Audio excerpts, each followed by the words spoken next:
오라버니들 안녕하세요. 여러분들은 여자들이 잠자리를 원할 때 보내는 신호가 어떤 것인지 알고 계시나요? 대부분의 여자들이 잠자리를 하고 싶을 때 대놓고 직설적으로 말하는 걸 힘들어합니다. 왜냐하면 대부분의 여자들이 잠자리를 하고 싶어도 보통 사회적인 통념 때문에 본인이 자러 가자는 말을 하지 못합니다. 그래서 신호를 보내 남자가 리드하게끔 만들어 남자의 리드를 통해 잠자리까지 가는 것을 원하죠? 여자가 자신의 몸을 허락하는 신호는 어떤 것들이 있을까요? 아직 모르시면 영상을 끝까지 시청해주세요. 화성에서 온 남자, 금성에서 온 여자처럼 남자와 여자는 차이점이 많습니다. 그래서 여자들이 남자들에게 잠자리 신호를 보내도 알아채지 못하는 경우가 많죠. 하지만 남자들이 여자의 마음을 읽을 수 있지 않는 이상 잠자리에 대한 정확한 판단이 어려운 경우가 많이 있어요. 여성은 남자처럼 직접적이지 못하기에 에둘러 말하는 분위기가 조성되어 있죠. 아직까지 우리나라의 정서상 여자가 먼저 그런 말을 꺼내면 싸 보이고 문란해 보인다고 생각하는 경우가 많아서 그렇습니다.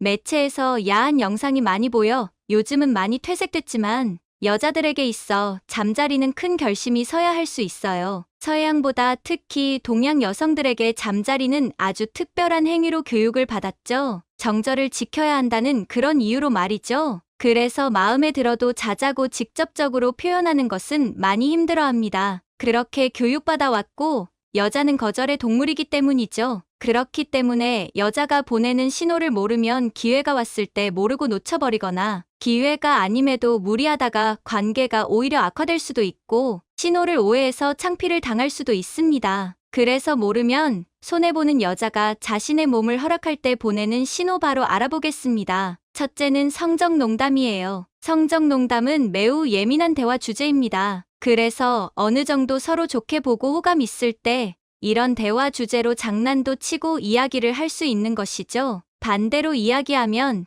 처음 만난 이성과는 성적농담을 한다는 건 부담스럽다는 느낌이겠죠. 그래서 여자가 남자에게 성적농담을 하거나 남자가 여자에게 성적농담을 했을 때 거부감을 표현하지 않는다면 상당히 긍정적인 신호라고 볼 수 있어요. 성적농담 자체가 상대방이 싫다거나 어렵다면 무조건 거부감이 들고 절대 하지 않을 대화의 종류이기 때문이죠. 우리는 싫어하는 사람과는 대화조차 하기 꺼려합니다. 여러분도 여성이 성적농담을 걸어온다면 장난으로만 받아들이지 마시고 잠자리 신호인지 아닌지 한번 생각해보세요. 참.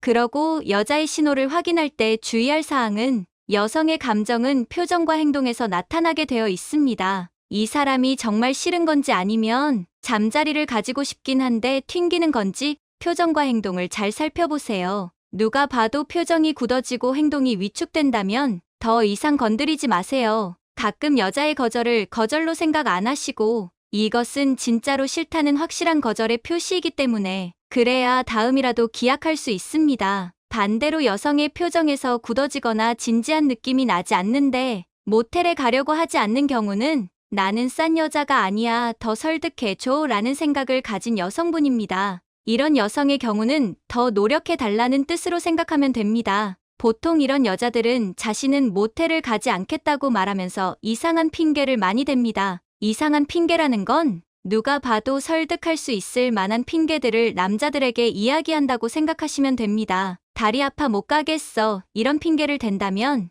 여기서는 여성분의 장단에 맞춰 핑계에 대한 답을 정성스럽게 해주시고 노력하는 모습을 보여주세요. 그러면 다음 단계가 멀지 않았다고 생각하시고 조금만 노력하시면 됩니다. 두 번째, 스킨십이 많아지는 경우예요. 이성과 잘 어울리며 스킨십 자체를 좋아하는 털털한 여성도 분명히 있지만 스킨십을 하지 않았던 여성이 갑자기 평소보다 스킨십의 횟수가 늘어나거나 스킨십을 하는 느낌이 다르다면 여자가 가지고 있는 욕구를 은연중에 표현하고 있다고 생각하시면 돼요. 우리는 스킨십 욕구가 있기 때문에 자꾸 상대방을 만지고 싶고 상대의 욕구를 자극시키고 싶어 하죠. 말로는 하기 힘들어서 몸으로 신호를 보내 상대방이 알아줬으면 하는 거예요. 평상시보다 스킨십의 횟수가 늘어나거나 강도가 높아지고 적극적인 스킨십을 해온다면 오늘 하고 싶다는 신호일 확률이 높습니다. 이것은 팁인데 성적농담을 해온다면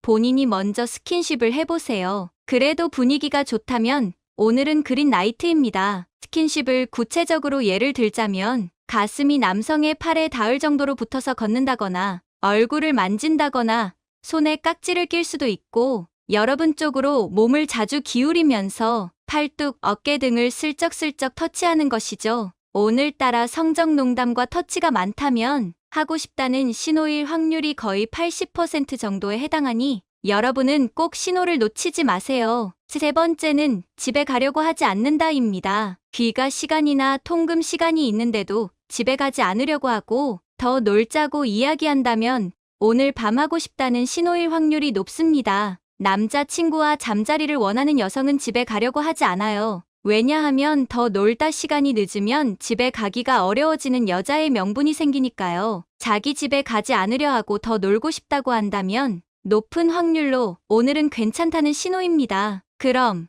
예전부터 우리 집 구경시켜주고 싶었는데 한번 구경 가볼래? 이렇게 물어보시는 것도 하나의 방법이겠죠? 네 번째는 술을 평소보다 많이 마시는 거예요. 술은 사랑의 묘약이라는 이야기가 있죠. 실제로 술은 남녀 모두에게 성적 기능을 순간적으로 상승시켜 사랑에 긍정적인 효과를 가져오죠. 그래서 여성분들이 마음에 드는 남자와 잠자리를 원할 때 많이들 술을 함께 마시는 거예요. 자신의 주량보다 더 많이 마셔서 흐트러진 모습을 보여 유혹하기도 하고 술의 힘을 빌려 용기를 내어 말하는 경우도 있죠. 위의 경우처럼 직설적으로 표현하기도 애둘러 표현하는 경우도 많으니 남자분들은 이런 여자의 신호를 잘 살펴봐야 합니다. 술을 마시다가 계속 당신을 바라보거나 힐끔힐끔 쳐다보고 갑자기 칭찬할 수도 있으며 성적인 농담을 할 수도 있습니다. 이것은 높은 확률로 잠자리 신호이며 쉬었다 가자거나 집에 가지 않으려고 한다면 오늘 밤은 같이 있어 주세요. 여기서 주의할 점은 몸도 못 가눌 정도로 만취해서 인사불성에 빠지면 기억을 못할 수도 있으며 잠자리 신호가 아니었는데 잠자리를 가졌다면서 신고를 당할 수도 있으니 조심해야 합니다. 이것을 의도적으로 악용하는 일부 여성도 있죠. 요즘은 여자들보다 남자들이 잠자리 후 추행으로 신고당할까봐 여자보다 조심하는 문화도 생기고 있어요. 잠자리 전과 잠자리 후 말이 바뀌는 여성이 많은 분이 걱정이죠. 분명 적당한 신호를 받고 잠자리를 진행했는데 자고 난 다음에 강제로 추행을 당했다고 신고하는 것이죠. 위와 같은 사례를 방지하기 위해 잠자리 전 서로 이야기한 내용을 녹음하시거나 영상 등으로 남겨놓을 수도 있습니다. 이런 행동은 분위기를 깰 수 있으니 조심히 상대방이 모르게 진행하는 것이 좋습니다. 다섯 번째, 대놓고 이야기하기입니다. 여자들이 남자들보다 직접적으로 말하기 어려운 것은 사실이지만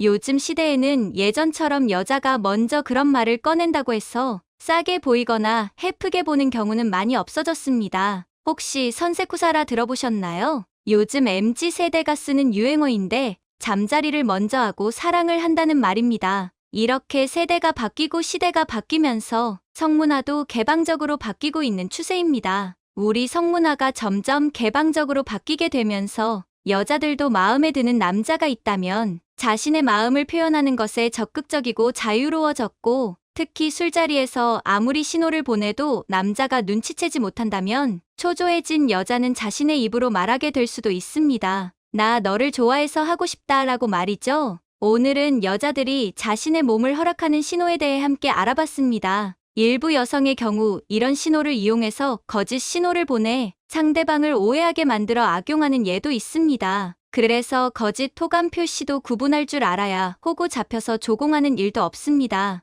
혹시 만난 지 얼마 안 됐을 때 친구들과 같이 있는데 저녁을 사달라고 하거나 나이트클럽 같은 곳에서 자신의 테이블을 계산해 달라고 하는 등 이렇게 물질적인 조공을 자꾸 바라는 여성은 그냥 끊어버리세요. 어차피 도움이 안 되는 여자니까요. 그리고 여러분 외에 다른 사람에게도 신호를 많이 보내는 여자도 조심하셔야 해요. 선수일 가능성이 높기 때문입니다. 보통 여자는 남자보다 잠자리를 허락하는데 시간이 오래 걸린다고 생각합니다. 만난 지 3달은 지나야 할 수 있다고 말하는 사람도 있고 사건 날 바로 가능하다고 말하는 사람도 있습니다. 이처럼 잠자리 허락에 대한 시간은 사람마다 다르고 그 사람의 나이와 성별에 따라서도 많이 달라진다고 많이들 이야기하지요. 그럼 이렇게 시간의 차이가 나게 되는 것은 왜일까요? 이 이야기는 다음에 다뤄볼게요. 오늘은 여자들이 자러 가자는 신호와 조심해야 할 점들에 대해 알아봤습니다. 여러분은 거짓 신호에 속아 손해를 보는 일이 없길 바라고,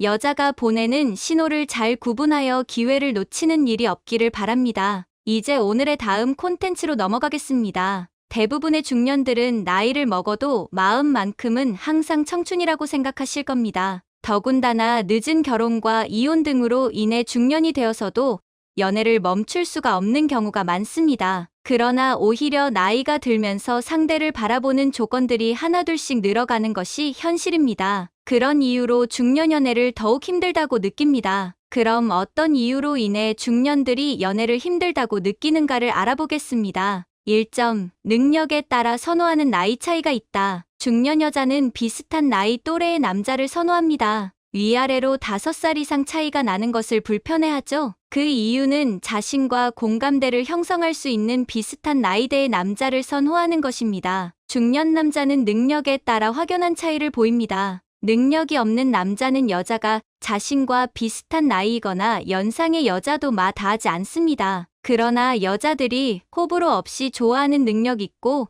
호감 가는 외모를 가진 중년 남자들은 여자의 나이에 연연하는 경향이 있습니다. 자신과 비슷한 또래의 여자들을 선호하지 않습니다. 아래로 나이 차이가 많이 나는 것을 선호합니다. 10살 이상의 나이 차이가 나는 어린 여자에 대해 관심을 보입니다. 이렇게 어린 여자와 사귀게 되면 자신을 능력 좋은 남자라고 인식하기 때문입니다. 여자의 외모가 아주 뛰어난 특별한 경우가 아니라면 비슷한 또래의 능력 있고 호감형 외모를 가진 남자와 사귀는 것은 쉽지 않습니다. 2점. 경제력에 대한 생각 차이. 여자들은 경제력이 없는 남자를 만나는 것을 무척 두려워합니다. 남자가 좋은 인성과 괜찮은 외모를 가지고 있더라도 그 남자가 경제력이 부족하다면 노후를 준비해야 하는 중년으로서 오는 부담감을 크게 느낍니다. 얼마 전에 방영된 물어보살이라는 TV 프로그램에서 40대의 남자가 출연해 사연을 얘기했습니다. 소개를 받고 처음에는 여자가 호감을 보이다가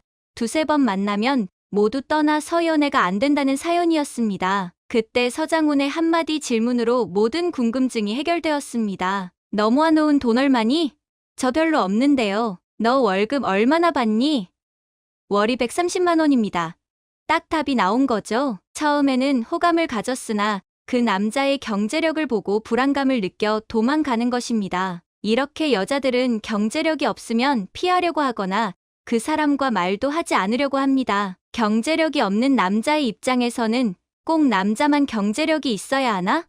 라고 반문하실 수도 있지만 이것이 현실입니다. 특히 중년 여자에게는 남자를 선호하는 조건 첫 번째가 경제력입니다. 20대의 젊은 나이도 아니고 중년 남자가 경제력이 없다는 것은 그 사람의 과거를 말해주는 것입니다. 제가 어렸을 때 들었던 말이 생각나네요.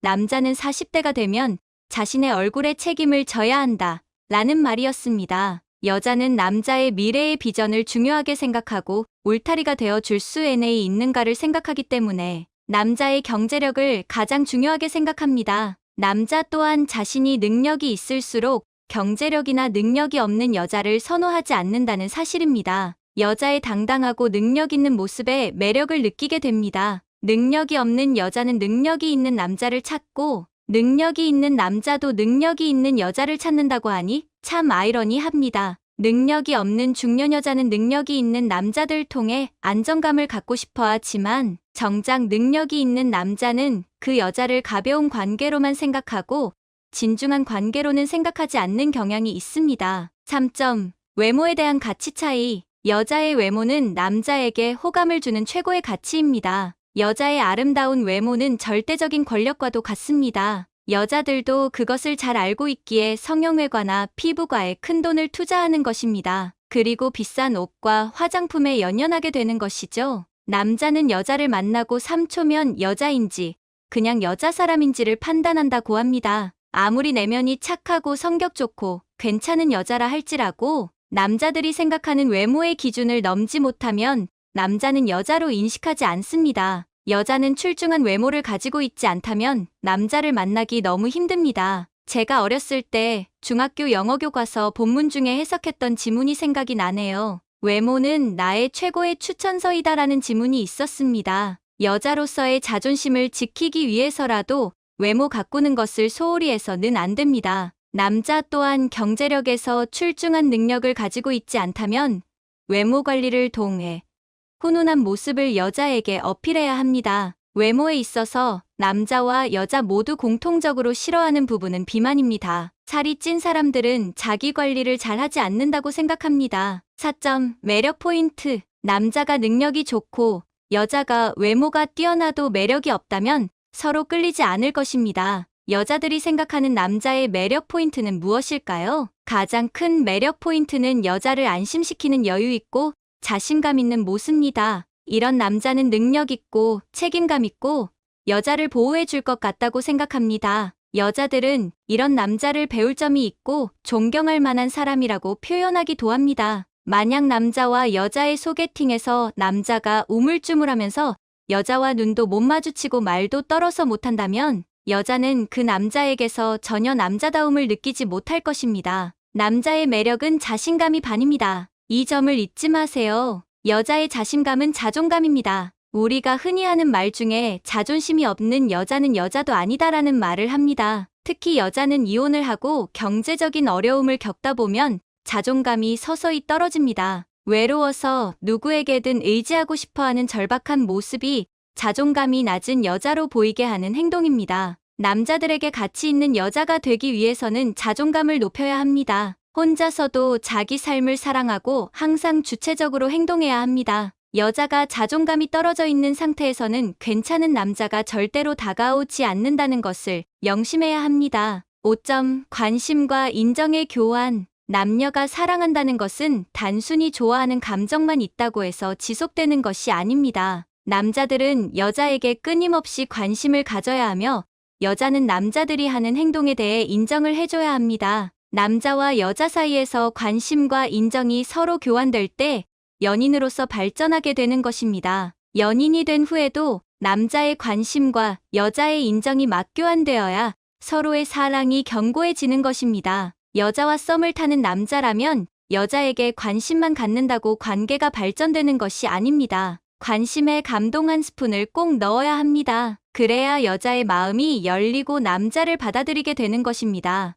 6점 미래에 대한 가치관. 경제력을 갖춘 중년 남자들은 여자와 결혼하는 것을 원하지 않습니다. 재산 문제 때문에 특히 자식들이 원하지 않습니다. 재산 상속권이 부인에게 가장 크기 때문에 힘들게 모은 재산을 모르는 여자가 가져간다고 생각하기 때문입니다. 그러나 상속 재산이 별로 없고 먹고 살 정도의 능력이 되는 남자들은 결혼을 통해 빨리 안정을 찾고 싶어 합니다. 그리고 결혼 후에도 여자가 어느 정도 경제적 도움이 되기를 바랍니다. 혼자서 모든 부분을 감당하려 하지는 않습니다. 여자도 마찬가지로 경제력과 능력이 있다면 결혼을 원하지 않습니다. 결혼을 하게 되면 경제적인 부분을 공유해야 하기 때문입니다. 그리고 대부분의 중년 남자들은 아직까지도 가부장적인 사고를 가지고 있기 때문에 여자의 경제적 능력과는 상관없이 살림은 여자의 몫이라고 생각하는 경향이 있기 때문입니다. 꼭 아침밥은 한국식으로 차려주기를 바랍니다. 이러한 이유로 경제력이 있고 바쁜 여자들은 남자에게 귀속되는 것을 무척 부담스러워합니다. 7점 생활에 대한 생각. 중년의 남자들은 이 부분을 무척 중요하게 생각합니다.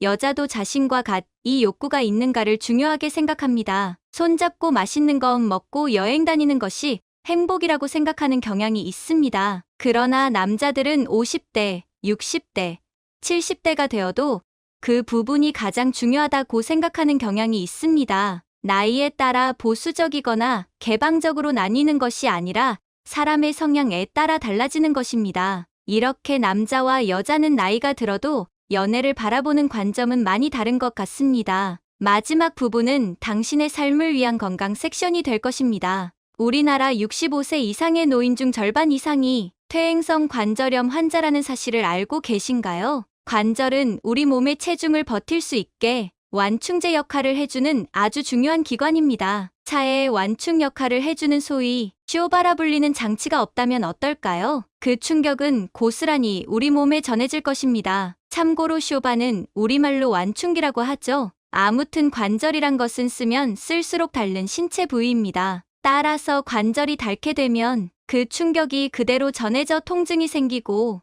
이를 관절염이라 부르게 되는데요. 차의 경우 부품의 수명이 다하면 교체를 해주면 되지만 사람의 관절은 그렇게 쉽게 대체할 수가 없다는 것이 문제입니다. 이처럼 중요한 관절염을 예방하고 통증을 줄이려면 어떻게 해야 할까요? 여러 방법이 있겠지만 가장 쉬운 방법은 바로 밥에 이것을 넣어주는 것인데요. 이번 시간에는 관절염의 원인과 나도 모르게 관절염을 악화시키는 최악의 행동, 관절염에 좋은 특효 음식과 관절염 자가진단법에 대해 알아보도록 하겠습니다. 꼭 끝까지 시청하셔서 통증 없이 건강한 생활을 하시기 바랍니다. 앞서 알아본 바와 같이 우리 몸의 관절이라는 것은 쓰면 쓸수록 닳게 되는 신체 부위입니다. 이 중 특히 무릎은 무거운 몸을 지탱하는 부위로 압력을 가장 많이 받는 부위이기 때문에 관절염이 잘 생기게 되죠. 무릎에 있는 연골은 탄력이 있기 때문에 뼈와 뼈 사이에서 쿠션 역할을 해주고 마찰을 방지해 주는데요. 뿐만 아니라 근육의 수축 및 이완 작용을 돕기도 합니다. 한데 문제가 있습니다. 이 연골에는 신경세포가 없다는 것이죠. 몸의 어딘가가 아프면 우리는 병원을 찾게 되죠. 이는 당연한 이야기입니다. 하지만 연골에는 신경세포가 없다 보니 손상이 진행되고 있더라도 우리 몸에 이상이 있다는 것을 빨리 알아차리지 못하는 경우가 많습니다. 이미 통증을 많이 느끼는 경우라면 치료 시기를 놓치게 될 수도 있다는 것이죠. 이런 무릎 연골의 손상은 특히 여성분들에게 더 치명적입니다. 여성의 경우 기본적으로 무릎의 관절 연골 두께가 남성보다 얇고요. 근육량 자체도 적기 때문에 무릎 연골에 가해지는 부담이 상대적으로 크기 때문이죠. 때문에 같은 연골 손상을 입는 경우라도 퇴행성 관절염의 진행 확률이 더 높을 수가 있습니다. 앞서 우리나라 65세 이상의 노인 중 절반 이상이 퇴행성 관절염 환자라고 말씀드렸는데요. 왜 이렇게 많은 사람이 관절염으로 고통받게 되었을까요? 여기에는 여러 이유가 있겠지만 많은 사람들이 무의식 중에 관절에 좋지 않은 행동을 하고 있기 때문입니다. 먼저 관절에 아주 큰 무리를 주는 대표적인 3가지 자세가 있습니다. 첫 번째 자세는 많은 분들이 예상하실 수 있는 쪼그려 앉는 자세입니다. 양변기가 아닌 좌변기를 경험한 세대라면 이 자세를 쉽게 떠올리실 텐데요. 사실 이 자세는 뭔가 낮은 위치에서 간단한 작업 등을 할 경우 나도 모르게 취하게 되는 자세죠. 하지만 이 자세는 무릎 관절에 정말 안 좋은 자세이기 때문에 잠깐이라도 하지 않으시는 것이 좋습니다. 다음으로는 무릎을 꿇고 앉는 자세입니다. 이 자세는 명절 때면 자주 하게 되는 자세이기도 하죠. 하지만 무릎 꿇고 앉는 자세 역시 관절이 지나치게 꺾이는 자세이기 때문에 관절에 무리를 많이 주게 됩니다. 마지막으로는 양반다리 자세입니다. 양반다리 자세는 우리에겐 아주 익숙한 자세이지만 서양 사람들에게 시켜보면 10중 89명은 이 자세를 취하지 못하거나 취한다고 해도 10초를 버티지 못하는 경우가 대부분인데요. 반대로 우리나라 사람들에게는 아주 편한 자세 중 하나죠. 하지만 이런 좌식 문화에서 비롯된 양반다리 자세는 사실 우리 무릎에 매우 좋지 않은 자세입니다. 관절을 위해 꼭 해야 하는 행동도 있습니다. 바로 운동인데요. 나이가 들면 자연스레 근육량이 감소하게 되죠. 이를 그냥 둘 경우 근육이 분담하던 우리 몸의 무게와 압력을 관절이 온전히 다 받아야 하는 상황이 생기게 되는데요. 이로 인해 급속도로 관절 건강이 악화되게 되고요. 또 운동 부족으로 체중이 늘면 그 하중이 더해져서 악순환이 반복되게 됩니다. 여기까지는 관절염의 원인과 관절염의 안 좋은 자세, 그리고 꼭 필요한 운동에 대해 알아보았는데요. 그럼 이제 관절염에 좋은 음식에 대해 알아볼까요? 관절염 예방과 완화를 위해 밥을 지을 때 꼭 넣어서 드시면 좋은 음식이 있습니다. 바로 호랑이 콩입니다. 호랑이 콩은 호랑이 무늬처럼 얼룩졌다고 해서 붙여진 이름인데요. 울타리를 타고 올라가 울타리콩이라 불리기도 하고 얼룩이 많아 얼룩이 강낭콩이라 불리기도 하는 콩입니다. 이 호랑이 콩의 풍부한 이소플라본 성분은 연골 손상을 막아주고요. 관절의 염증을 억제해주는 효과도 있습니다. 앞서 근육이 빠질 경우 관절의 부담이 늘어난다고 했는데요. 호랑이 콩에는 질 높은 단백질이 풍부해 우리 몸의 근육을 생성해주고요. 또 혈액순환에 좋은 아연이 들어있어 무릎 관절에 영양을 공급이 잘 될 수 있게 도움을 주며 관절통을 줄여주는 안토시아닌도 풍부하게 들어있는 아주 좋은 식품입니다. 중요한 점은 호랑이 콩과 같은 강낭콩류는 독성이 있기 때문에 날 것 그대로 섭취 시 구토나 설사를 유발할 수 있는데요.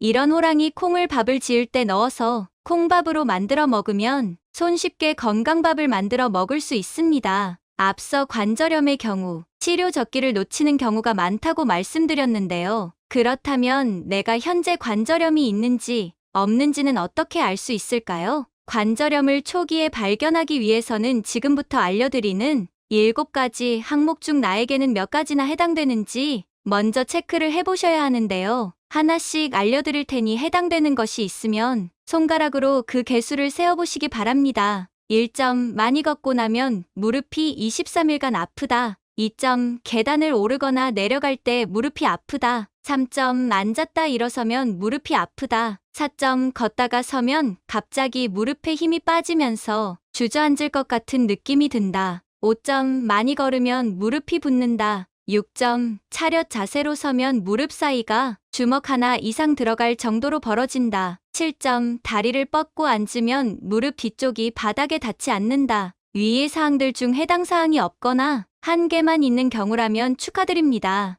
2030대의 관절을 갖고 계시네요. 만약 해당되는 사항이 23개라면 40대의 관절 나이 45개인 경우 퇴행성 관절염이 시작된 경우라고 볼 수 있고요. 6개 이상이 해당되는 경우라면 관절 나이가 70대 이상인 경우로 이때는 적극적인 치료를 받으셔야 합니다. 오늘은 관절염의 원인과 관절에 좋은 음식에 대해 알아보았습니다. 오늘 내용 도움 되셨나요? 구독과 좋아요, 알림 설정 잊지 마시고 지금 바로 꼭꼭 눌러주시고요. 오늘 내용이 도움 되셨다면 이 영상을 주위 분들에게도 널리 공유해 주세요.